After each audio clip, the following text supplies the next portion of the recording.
Good morning, everyone, and welcome to all of you in Booster Pack 57। तो जिन्हें नहीं पता उन्हें बताऊं कि बूस्टर पैक मैथ्स और रीजनिंग के ऐसे क्वेश्चंस को स्मार्ट अप्रोच में डील करता है जिनके आंसर की लेटेस्ट में रिलीज हुई है और जो लेंदी एंड टाइम कंज्यूमिंग क्वेश्चंस हैं। राइट। तो पहला क्वेश्चन, ये एनटीपीसी का क्वेश्चन मिल जाएगा आपको। टाइम देख लो इसमें, मतलब ये टेक्स्ट बुक से उठाया गया तब पता लग जाता है कि टाइम क्या लगता है। बंदे ने लगाई 4 मिनट 10 सेकंड, एवरेज टाइम है 3 मिनट 22 सेकंड, उसके बावजूद भी गलतियाँ हो रही है। राइट। तो आपको सिखाएंगे हम स्मार्ट अप्रोच में। और ये देखो, ये इक्वेशन वाले क्वेश्चन सीजीएल में भी आ रहे हैं और एनटीपीसी में भी आ रहे हैं। आपको क्या यूज करना है हम बात करेंगे। और ये थोड़ा ईजी बट करना ज़रूरी है। सेशन चूँकि शॉर्ट चल रही है तो ये मात्र 3 क्वेश्चन हैं इसमें। राइट। तो हम सीधा चलते हैं क्वेश्चन नंबर 1 पे। सुनना ध्यान से, फिर कंसेप्ट पहले देखो। जब भी सिंपल इंटरेस्ट की बात होगी, साधारण ब्याज की बात होगी, तो उसमें कुछ ना कुछ एक मूलधन होगा, रेट होगा और टाइमिंग होगा। सबको प्रोडक्ट करेंगे, 100 से डिवाइड करेंगे, इंटरेस्ट आ जाता है। ये आपको पता है। राइट। लेकिन इसका यूज कर रहे हैं हमको। ठीक है, इसने ये बोला कि एक सिंपल इंटरेस्ट मिलता है इनको। ये टाइम दे रखी है, इसने रेट दे रखी है और इंटरेस्ट दे रखा है। ठीक है, इंटरेस्ट दे रखा है। उसके बाद इसने ये पूछा कि वही सेम अमाउंट पर जो ये इंटरेस्ट बन रही है, तो what will be the amount payable. मतलब जब अमाउंट पेबल का बात हो जाता है तो इसमें आपको ये जानना चाहिए कि मूलधन और प्लस ब्याज यानी मिश्र धन यानी फाइनल अमाउंट हमको चाहिए। ठीक है।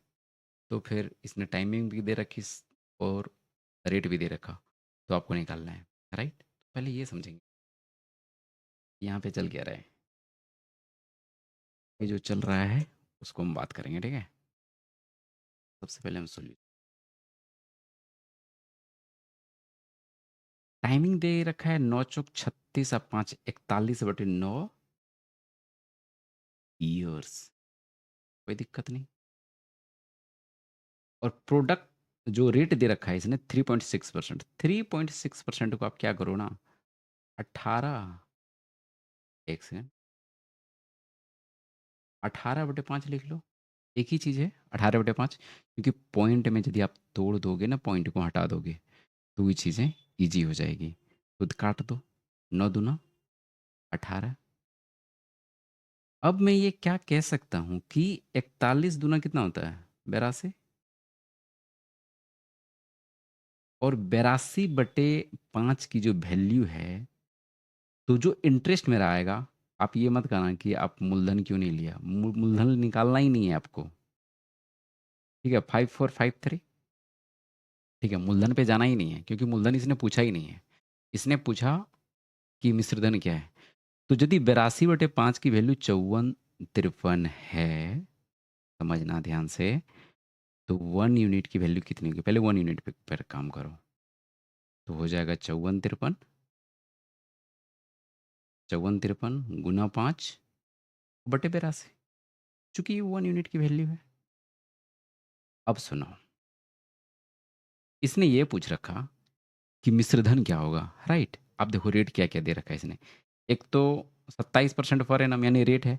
तो क्या मैं 2.7% को 27/10 लिख सकता हूँ, कोई दिक्कत नहीं होनी चाहिए।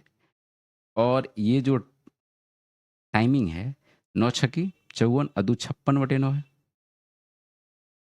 56/9।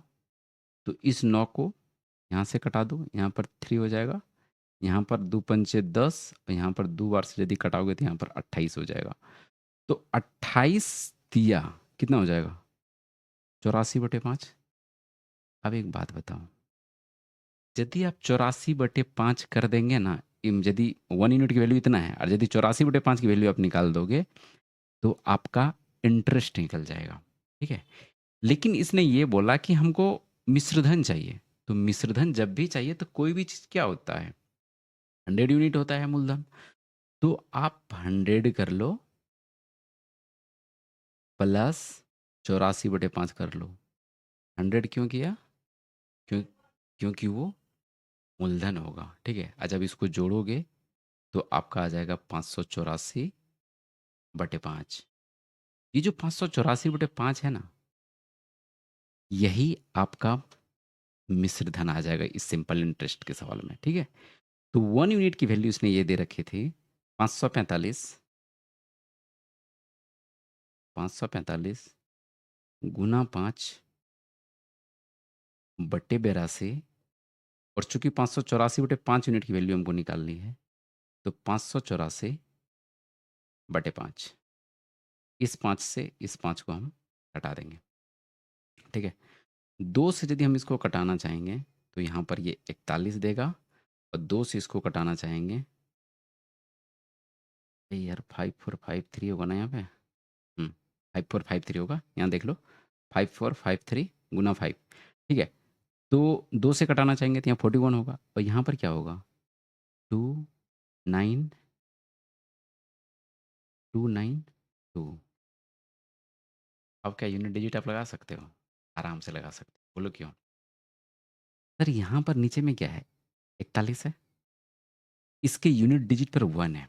यहाँ पर सुनना, 5453 और 3 को मल्टीप्लाई यदि आप 2 से करोगे, यूनिट डिजिट पे हम जा रहे हैं, तो ऊपर में एक यूनिट डिजिट 6 है, नीचे में 41 से डिवाइड करोगे तो इसका यूनिट डिजिट 1 है।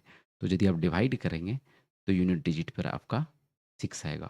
देखो यूनिट डिजिट लगाने का एक ही मकसद, क्योंकि ऑप्शंस इसने ऐसा ही सेट किए हैं, सारे के यूनिट डिजिट अलग हैं, तो आप यूनिट डिजिट लगा सकते हो। सिर्फ प्रोडक्ट में ही यूनिट डिजिट नहीं लग सकते, डिवाइड में भी आप करके देख सकते हो। नहीं तो आप माध्य वाले जो क्वेश्चंस आते हैं, औसत वाले क्वेश्चंस आते हैं, जो मैंने लास्ट के वीडियोज में लगाए हैं, आप जाके देख लो, आपको समझ में आ जाएगी, राइट? तो नेक्स्ट, ये जो क्वेश्चंस आया ना, मैं इसको सॉल्व नहीं कर रहा हूँ, लेकिन मैं कह रहा हूँ कि आपको करना क्या है ऐसे क्वेश्चन। ये अभी 3 इक्वेशंस दे रखे हैं, हो सकते हैं कि 4 भी दे दे, या हो सकता है अच्छा टाइम है तो 2 भी इक्वेशंस दे दे। लेकिन जो सबसे छोटा इक्वेशंस यहाँ पर दिख रहा है हमको, ठीक है? जो छोटा इक्वेशंस दिख रहा है ना, हम उसी को ऑप्शन से चेक करेंगे, सॉल्व नहीं करेंगे। x माइनस 3z बराबर -5 सबसे छोटा इक्वेशंस है, तो हम ऑप्शन से x की वैल्यू और z की वैल्यू को एक एक करके वेरीफाई करेंगे। चूंकि ये इक्वेशंस छोटा है तो जल्दी आपका चेकअप हो जाएगा, और जो ऑप्शन सिर्फ एक इक्वेशंस को वेरीफाई कर दे और बाकी नहीं करता है, तो जो वेरीफाई कर देगा वो आपका आंसर हो जाएगा, राइट? इसे दिखलाना जरूरी तो नहीं है ना?